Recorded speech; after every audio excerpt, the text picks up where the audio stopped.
show of hands. Thanks everybody for coming to the talk. We're going to be talking about the Fedimint Web SDK as a precursor to the talk, a fun little experiment that I'd like to try. Could you raise your hand if you're interested in contributing to Fedimint or building anything with Fedimint? Anybody? Yeah, basically everybody in the room. Fantastic. Raise your hand if you actually have contributed or built anything with Fedimint before. And now lower your hand if you're compensated for that work. No hands? Anybody built just because of the love of Fedimint? Yeah, okay, fantastic. That's good to hear. We're in the right spot. Awesome. Yeah, welcome to Fedimint Web SDK Deep Dive. We're going to learn how to build a Fedimint wallet in 20-ish minutes without touching Rust. This was incredibly impossible about a month ago, but now it's not. Feel free to open this link to find the slides to follow along, but we're going to get started. So the to-dos of this workshop. We're going to talk about the state of Fedimint and look at all of the amazing Fedimint apps that exist today. We're going to have an overview of this new SDK that's recently released. We're going to have a workshop where we actually together build a wallet from scratch in about 20 minutes, hopefully. And then we're going to talk about some takeaways. So background, building on Bitcoin and Fedimint. Just a bit of a primer. What is Fedimint? Fedimint is two things stapled together. It's more than that, but for the purposes of this, it's two things stapled together. It's federated custody. It's a custody solution using federated custody, plus in stapling onto it a Chaumian ecash mint. The purpose of this is we get all the nice features of Chaumian ecash, but we remove the single point of failure of the ecash mint. Some awesome features that Fedimint has is that it's interoperable with Lightning and on-chain, and it does this completely trustlessly, so the on-ramps and off-ramps are completely safe for users. And another thing that's not talked about so much is that the whole Fedimint protocol is natively asynchronous. And this is like a massive power feature, a big differentiator between Fedimint and I think basically anything else in Bitcoin, is that there's no synchronous assumptions. You can pause anything at any time and resume, and there's never any risk of you losing state. Fedimint invents a new concept called community custody, just building on this a little bit more. On the left side, we have self-custody. This is the ideal solution. Ideally, we could have privacy, scalability, and everything with everybody doing self-custody, but nobody has a working implementation of anything that actually achieves that, so we have to compromise. On the right side, you have just normal third-party custodians.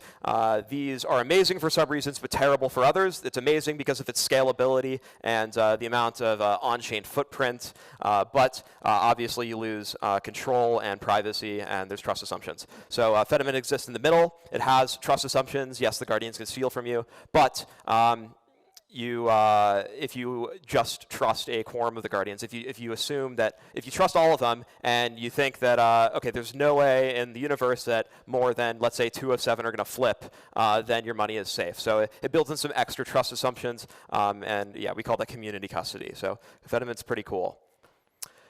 There's a vibrant developer ecosystem inside of Fedimint today.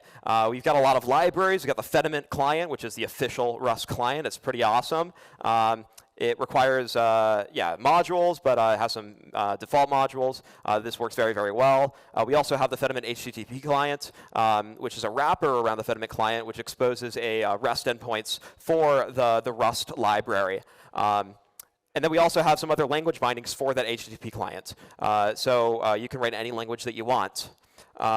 This is great, but this isn't really honest because a lot of these actually require a server to be running. You know, we have a few of these, like the Fedimint HTTP client requires you running a Fedimint client D instance. So all of these kind of are unusable for building normal wallet applications because you can't just also have a server running. So really, all that we've got is the Fedimint client, which is written in Rust. So that's not too good. Yeah, so there's along with the thriving ecosystem of libraries, there's a thriving ecosystem of wallets. We got on the awesome Fedimint page, we've got 5 cool wallets listed. The Fedimint CLI wallet, which is, use it on the command line. There's Fedi, which is the awesome flagship Fedimint client built by the Fedi company. It's proprietary, but or it's source available, but yeah, it's a mobile, and there's a PWA, so that's awesome. There's Webimint, which is a hackathon project. Mutiny Wallet, which is pretty sick. It's built by a completely different developer team, and Harbor, which is an open source wallet that's built by the Mutiny Wallet guys. Yeah, so this really, I think, this tweet by Ben Carmen that's about a year ago really summarizes the state of Fedimint Wallet, the Fedimint ecosystem very well. There's a Mutiny release, so now everybody can shut the fuck up about Fedimint not existing. Fantastic, we did it. But that's a bit ironic. Oh yeah, we should also mention that several of these are written in Rust. Of these ones are written in Rust. So yeah, we got a lot of awesome Rust showing, but yeah, there's literally 0 wallets that aren't written in Rust. And also, we can't really honestly say that there's 5 wallets out there because one of them's a CLI tool. That's not a real wallet for users. Webimint is a hackathon project, and we advise people not to use it for lots of money. And then Mutiny Wallet just shut down. So really, we've got 2 awesome wallets in the Fedimint ecosystem that are in production, which is kind of yikes. This isn't the best thing ever. So like, the question is like, what the fuck? Like, where the hell is everybody? Why aren't there a million Fedimint wallets? Fedimint is the future, and it has all of these features. It has all these backers. It has like so many awesome features. On-chain support. An innovative custody solution. It's privacy by default. Lightning support. Natively asynchronous. Built-in backup recovery. It's fully auditable reserves. It's like the holy grail of building on Bitcoin. So what the hell is going on? What's the problem here? Why can anybody guess what the problem is? Not in TypeScript, but I think this summarizes the problem. We have a little chart here talking about some of the classical learning curves with some Bitcoin tools, and this is Fedimint. Valen bits, there's nice growth. Polar is pretty easy to use. Miniscript is embedded Lightning is just fucking crazy, but. Yeah, Fedimint. There's a big hump at the beginning to get over using Fedimint. And if you can't spot the problem, it's right here. This is the problem, the learning curve of using Fedimint. Yeah, Fedimint's hard. It's not your fault. Even though everybody here is interested in Fedimint and hasn't built anything, it's not your fault. It's really, really freaking hard. And this dramatically limits the pool of contributors by default. Even on the README of the core repository is that the README states that Fedimint is an advanced Rust project, and they're always looking for experienced Rust developers. So just fundamentally, this dramatically limits the pool of contributors. But does it have to be hard? Well, what if we could utilize Fedimint's core Rust libraries, but we expose a library with a simple developer interface? That'd be cool, right? Introducing the Fedimint Web SDK. This is the sole purpose. We're trying to take that amazing Rust client and package it into a ergonomic, dead simple interface for developers. So anybody, if it's their first hackathon in college, they can start building on Bitcoin using reliable, robust infrastructure right out of the box. So our mission with the Fedimint Web SDK is to expose or to provide the best possible developer experience for building with Bitcoin, period. We're not just competing with ecash. The goal is to eat everybody's lunch in terms of developer experience, lowering the barrier of entry to create safe, robust, privacy-centric applications for the web. There's a bunch of components. So how does this work? In order to expose the Rust code to the web, we have WASM. This exposes the robust, fault-tolerant Fedimint clients. We lazy load it inside of a web worker for performance. It, out of the box, immediately supports Lightning and ecash payments. It includes joining federation, sending and receiving ecash, and 0 setup Lightning. Maybe the currently, before this, in my opinion, the best developer experience at Bitcoin is the Breeze SDK, and at least the design of the RPCs was heavily inspired by the Breeze SDK. But the problem is that you still have to open channels, so you have to set it up for every user, which obviously isn't ideal. So. State management. Typically, the hardest part about building a wallet is state management. How do you keep track of all of the money that exists, make sure that nothing gets lost if the user hits refresh at the wrong time. How do you handle storage? How do you make sure that you're displaying the right information to the user at all times? There's a bunch of error cases, but this wallet completely handles all of that, so it just exposes the data that you care about and want. It's also framework agnostic. There's an example using vanilla.js, so this works anywhere in the web. It's architected as a collection of services. We have, ignore this top part, but we have a bunch of services. We have the Mint service that has ecash operations, a Lightning service which has Lightning operations, Federation service which is managing your relationship with the Guardians and getting data about the Federation, a balance service which has a bunch of useful balance features because it's very important, and then a recovery service that doesn't work yet, but work in progress. So, how are we on time? 15 minutes, fantastic. So in the next 20 minutes, 20-ish minutes, I haven't really timed this super precisely, but we're going to build a wallet together from scratch.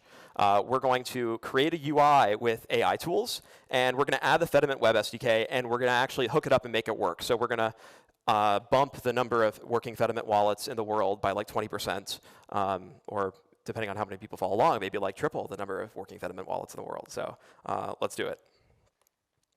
Actually, maybe before we start, any questions? We're going quick, but fantastic. Follow along. We got a repo, bit.ly/SDK-workshop-repo. Also, you can find the slides. You're going to want the slides open if you're following along. bit.ly/SDK-workshop-slides. Yeah, fantastic. Awesome. 3, 2, 1, go. OK, our to-dos. We're going to make a wallet app, and it's going to have a wallet. It's going to look kind of like Alby. I ripped this off of Alby. It's going to send and receive over Lightning, and it's going to send and receive ecash immediately. So step 1, we're going to set up our repo. We're going to git clone this template, just starter thing. All it does is it just has the boilerplate set up for Vite and React, just a couple of tools that we're going to use. But it's none of the code is written for any of the wallet stuff. We're going to install dependencies, and we're going to run pnpm-dev. So let's do that live. You can see my Telegram messages. Is this visible? Can you see the text? Is this big enough? Fantastic. Let's actually check out, not the done branch, but let's check out main. And we're going to run pnpm-i. So yeah, if you're not familiar, pnpm is just npm on steroids. It's just the better version of npm. If you don't have pnpm and don't want to install it, you can use npm or yarn for all of this, and it'll work just fine. So yeah, out of the box, we did pnpm-i. All the dependencies are installed, and we're going to run pnpm-dev. And this is going to launch a dev server that we can witness. And all we have is hello world so far, but we're doing great. Next, yeah, I'm going to leave it in this mode for the time being because we're going to be flipping back and forth for a while. Getting started. There are these amazing docs in the Fedimint Web SDK, so we're going to follow those. In this getting started step, we're going to install the Web SDK, and then we're going to follow the getting started guide to make it work with our repo. There's only a couple things we have to do. The getting started guide looks like this. It talks about how to install it. It has a framework set up. Because we're using WASM, we need to change our framework configuration slightly, but there's examples for several frameworks. We're going to be following these Vite instructions. Vite is a modern build tool, and it does a bunch of things, but it's not super important what it is right now. But we're going to be following these instructions. So what that entails is we're going to run pnpm add Fedimint core web in a new terminal window. And then we're also going to run pnpm add Vite plugin WASM. This just makes WASM work inside of Vite. Then what we have to do is we have to update our Vite config. The Vite config is it's required to set some configurations for Vite, and we just need to follow the instructions in the getting started guide for the Web SDK to change this. So we add this Vite plugin WASM. We're not going to have the top level weight for this project, but we're going to add WASM, and then we're going to add our WASM plugin inside of the plugins. We're going to add this worker section because we use web workers. We have to update this a little bit. But yeah, again, you don't have to worry about what all this stuff is doing. This is just boilerplate to set up using the SDK, and then we have to exclude dependency optimization for the library. So it all works. And once we do that, we can run we can restart the dev server, and it should be fine. Fantastic. So that's done. Next step, we're actually going to write some code. We're going to create a Fedimint wallet.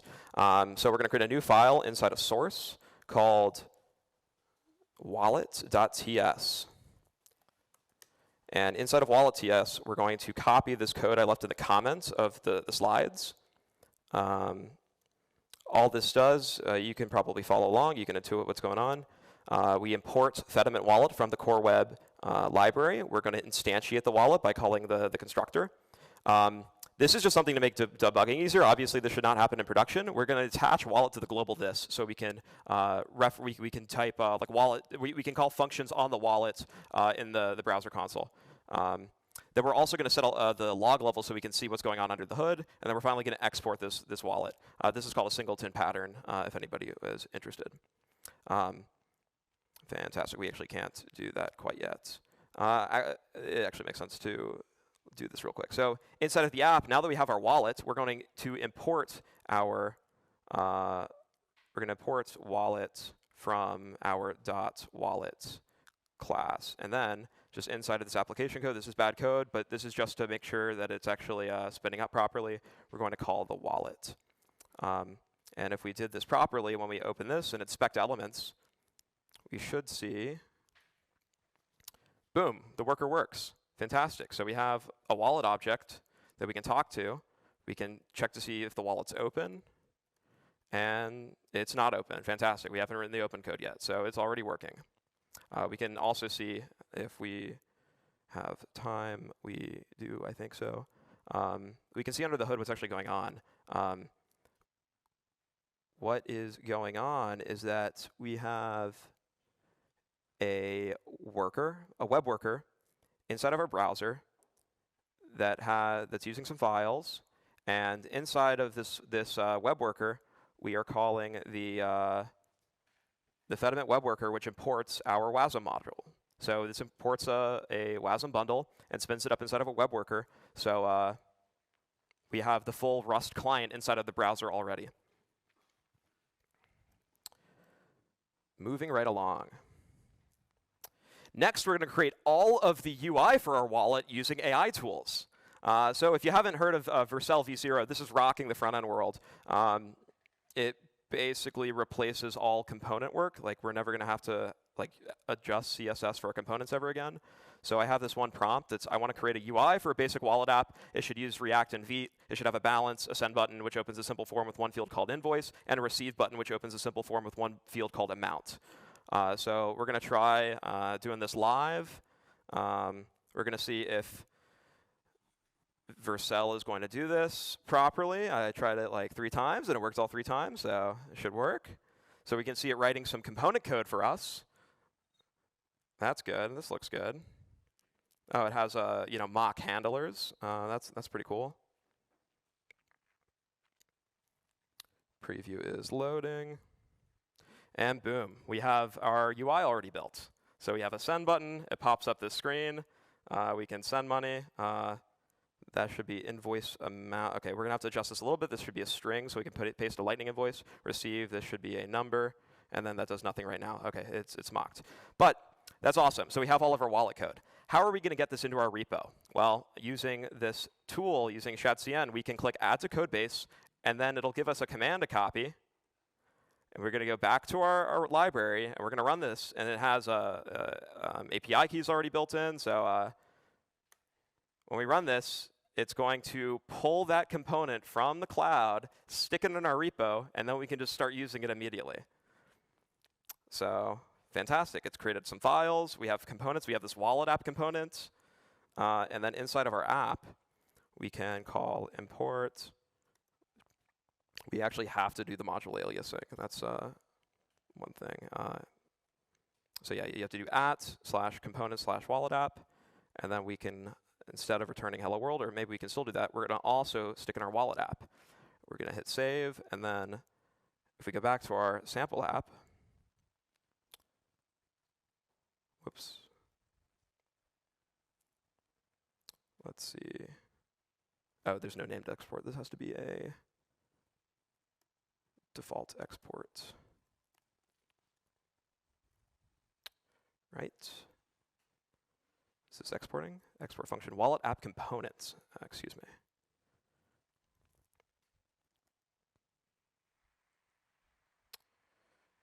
Then cursor is going to help us out. Now we refresh and we have this in our app. Our UI is done. It's pretty cool, right? Okay, yeah. Now let's make it work. Now that we have our UI working, how do we hook this up with our SDK?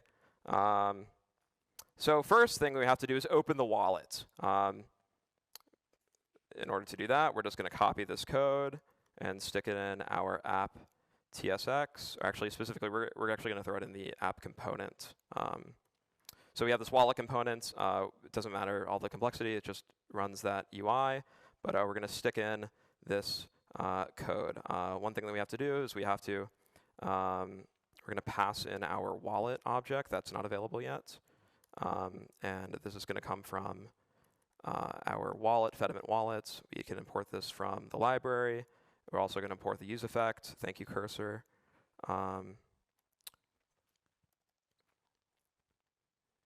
And actually scratch that. Let's just import the wallet directly from the singleton. So we're going to import wallet from that. And then we can just call the wallet directly. We don't need to pass it in as props. OK, so what is this code doing? We have a federation invitation. This is to the ecash club federation. Inside of a use effect, so this is a lifecycle function. So when the component mounts on the screen, this code is going to run. We're going to call this open wallet function if the wallet isn't open already. And what that does is it calls this wallet.open function what that does is it tries to, it sees if there's already a cached wallet in the browser. And if so, then it reopens, it restarts the session. If not, then it joins the federation. Make sense? Pretty simple. So let's see what that looks like. So now if we go back to the console, we have wallet open, success true. That's good. Well, what does this mean? Well, now we have a wallet that kind of already works with all the features. Like we're kind of done in terms of like just getting all of the features in the browser. So we can call, like, for example, wallet.lightning, the lightning service, create invoice. We can pass in a number and maybe an invoice description. And we have a working Lightning wallet in the browser with like 3 lines of code. That's pretty cool. We can call wallet.federation. What's one of them? Let's do get config. That's kind of cool. So this will send us the entire all the bytes for our federation configuration. That's pretty cool too. But yeah, so our wallet already works. Now we just have to hook it up to the UI. Let's subscribe to the balance. The first thing to set up is the balance subscription. So we have a handy helper function called subscribe balance. So you'll never have to worry about refreshing your balance, or logic to refresh balances over and over again. So let's subscribe to the balance, and then we're just going to set. Oh, cool! It uses the same variable names as last time. So what this does is it first waits for the wallet to open. This just makes sure that there's no race conditions with it trying to subscribe before the wallet's open. Then it's going to call balance.subscribeBalance, which what this does is this function will run every single time that the balance changes. Just a nice helper function. So whenever the balance changes, we're going to set the balance. We have to multiply. And this comes back in MSATs. So just to make it in Satoshis, we have to multiply it by 1 over 1,000. And that sets the balance. So now in our example app, OK, fantastic. Now it's 0. Actually, while we're at it, let's see where balance is used. Yeah, we want that to not be dollars. We want that to be sats. Fantastic. And let's get rid of the fixed. Cool. moving right along. Now we have to handle create invoice. So we have that dummy function in the code right now. We're going to copy this guy, and we're going to stick it in the handle receive function. So there should be handle receive. Right now it's not doing anything, but it will in a moment. Let's also add a new state variable called generated invoice. The purpose of that is that we want to be able to copy the invoice after it's generated. Real quick, what this is doing, it's taking the amount that we type in, and then it's calling wallet.createInvoice. We also have to make this async. It's calling wallet.createInvoice, and then it's going to set that generated invoice in our in a state variable. And now we can update our UI code. So after we generate the invoice, we're going to want where is it? We hit the button, and then at the bottom, we're going to want to say if generated invoice exists, or if generated invoice is not the empty string, we're going to just show the invoice on screen. Let's see if that works. So we have receive. We're going to type in some amount, and we hit receive, and boom, we have an invoice. CSS doesn't look great, but we can fix that later. So we're going to copy this. This is already payable. So let's grab that. I'm going to open my Zeus wallet that's connected to my Lightning node at home. And I am going to hit send, paste in this invoice, and watch the balance as I pay this. So I'm going to slide to pay. Oh, fantastic. We got the right description. I'm going to pay this. Paying, paying, paying. Gotta love Lightning. Paying, paying, paying.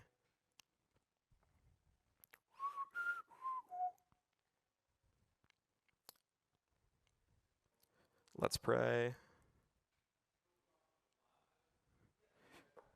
So that we just got paid, and any moment now, we should see our balance trickle in and update.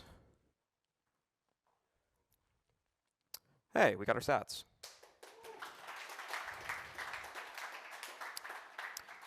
One kind of neat thing is we can see the ecash notes getting printed in real time. So there's a bit of a UI lag, but you can actually see each note come in and as it affects the balance. So it's this like really cool effect of where the balance trickles up as your ecash pours in from the Guardians.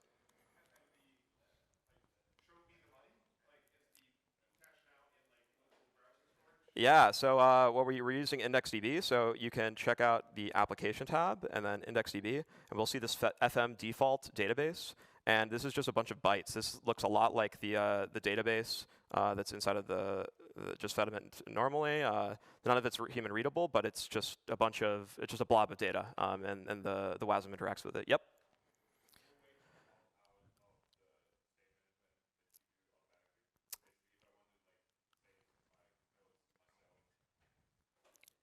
What do you mean? Sorry.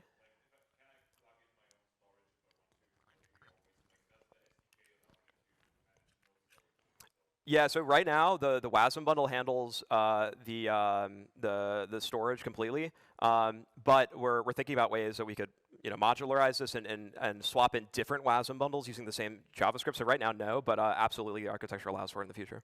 Yeah. Yep. Right now it's 3 megabytes compressed, but you can lazy load it, so you can avoid loading that WASM until you actually have to use the wallet functionality, and then once you do it once, it's cached forever, so you'll never load it ever again. Anybody else? Cool, let's keep going. So sending works, or receiving works. Let's do sending. Sending's even easier. So we're going to copy this function. We're going to go to the handle send function. We're going to paste this in. Let's get rid of all of this garbage. We're going to make this async. Yeah, so what this is doing, it's calling wallet.lightning.pay invoice. It's passing in this invoice, and we're going to log the pay results. So to test this out, we can first open Zeus. I can go to my wallet, type in, there our stats are. Okay. So I have 12,000 sats. This is actually setting the balance Did we divide it by 1,000 when we're setting balance? We might not have when, yeah, that looks right. Okay. Okay, let's request 100 sats. We're going to try to send. That is wrong.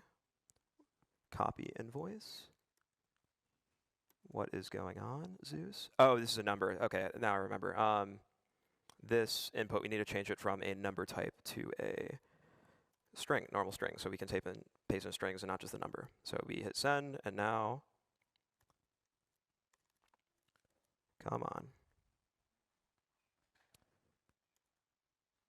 What is going on? Amount. Oh, no, this should be a number. We did the wrong one. So this should be the handle send should not be a number. So now send is a string, so we can paste in this lightning invoice. We can hit send, close this out. Our balance is updated, and any moment we should see this paid in Zeus. Fantastic. So we have sending, or we have sending over lightning.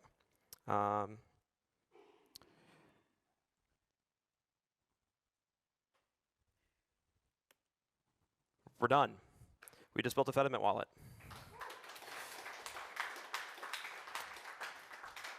Yeah, so in the past, this would have taken a team of Rust developers maybe a week or so, a team of like 3 Rust developers just to get the thing working in a browser environment and binding everything.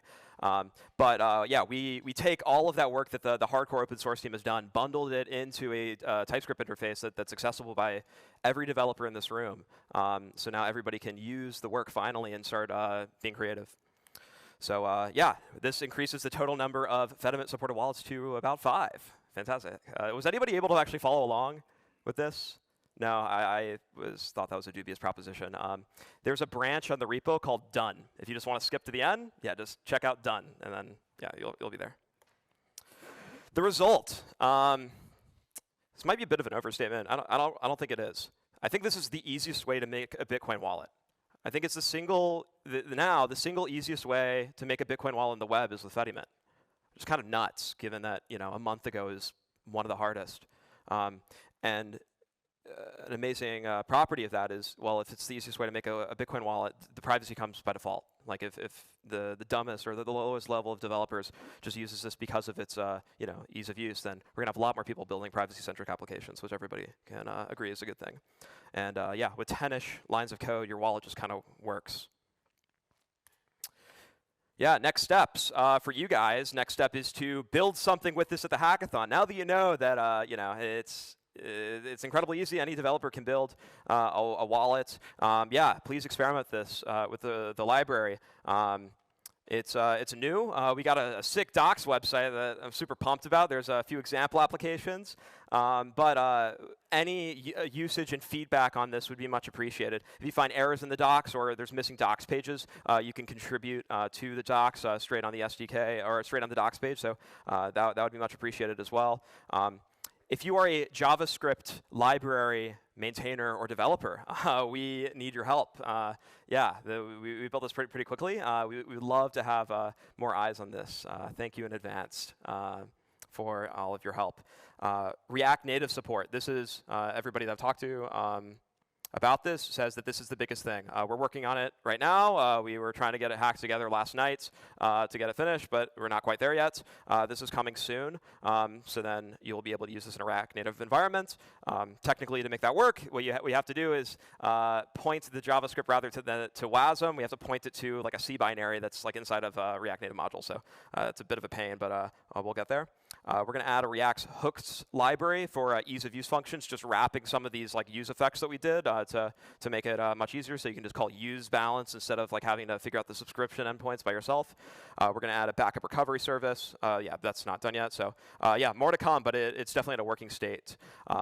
I implore everybody, join the revolution. People are already using this SDK. It was only announced last week, but we already have people in the Atlanta Bitcoin community running their own wallets. So I kind of lied about the number of functional wallets because these do exist. Also, Ironclad Dev, shout out. He has a talk coming up later today. He's already implemented this with Next.js, so that's pretty cool. Oh yeah. I think this is cool. The Atlanta BitLab wallet. The Atlanta BitLab or the Atlanta Bitcoin community has wanted to build a wallet just for their people for a long time, and everybody's busy. But now they have one because with 2 hours of hacking, there's a fully working wallet that has LN ecash, which is pretty freaking cool. Yeah, check out the docs page. Again, we put a lot of care and effort into making this docs page usable. So there's a sick getting started guide. There's some other docs. A lot of it's missing. There's more to do, but check out these examples. Oh, one thing to shill is we have these like live previews inside of StackBlitz, which is pretty sick. So we have the editor working just inside of the docs page, and then we can open the preview, and this will like load the working example app. Should load the working example app inside of the docs page. It's a bit flaky. Yeah, we're not going to wait for it because of time, but it's pretty cool. Shout out. I work at a company called Fedi. Fedi is a pretty awesome company to work for. Super passionate group of developers. Everybody's super freaking smart. We're building on this stuff every day. We're using the open source Fedimint tools. The engineers at Fedi, basically all of us contribute to the open source as well, and that's phenomenal. I can't recommend enough working at Fedi. We need more people. We're shorthanded. There's so much to do. We want you guys. So if you want to leave your current gig or join us, if you don't have a gig, please do. We're looking for mobile engineers, QA release engineers, a CTO, communications, regulatory counsel as well. Yeah, lots of jobs. So thanks. That's all I got. Happy hacking.